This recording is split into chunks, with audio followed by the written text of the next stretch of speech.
I often get asked what my concerns are for the market, and my answer is always the same. I'm far less concerned about what the market's going to do and far more concerned about how individual investors understand risk and how they're going to respond to what the market's going to do. My clients know I like to talk about risk, and I do this for two reasons. Number one is to set expectations and prepare them for the inevitable.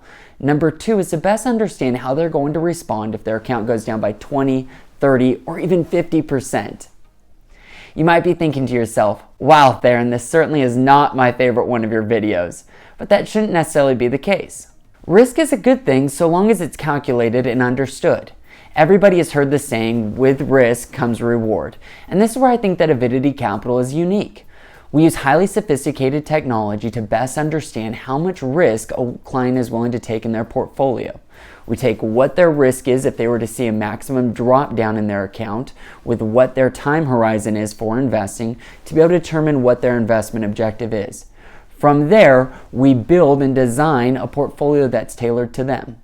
This isn't like a target date fund where you give us your age and the age that you want to retire at. We already have a preset portfolio. We take you and 20,000 other people and stick it all in that same portfolio.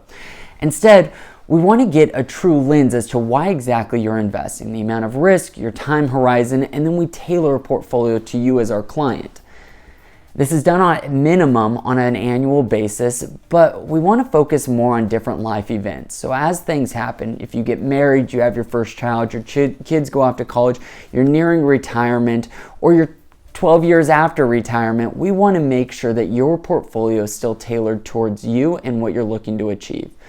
We want to take a very proactive approach into managing risk and assure that our clients aren't losing sleep at night. While we're on the topic of risk, I think it's only appropriate we talk about the risk people face by not investing. The idea that you run into inflation risk, your money's sitting in a savings account and the cost of services and goods are increasing. Do you still have that same purchasing power as you did when you first put your money into that account? Or are there other investment engines that will keep up with inflation or even beat inflation so that your purchasing power remains the same? The next is opportunity cost. The idea that you have your money in one investment and another investment increases in value at a much faster rate. You're missing out on the opportunity by having your money in one investment or having your money on the sidelines. Are you willing to miss out on that opportunity by leaving your money in a far more secure location? So my encouragement to you is to align yourself with a firm that isn't asleep at the wheel.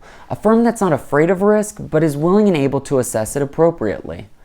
I understand that most everybody at the beginning of their relationship with their financial advisor did a risk tolerance questionnaire, but I don't think that's sufficient enough, and I think it should be done on a more regular basis.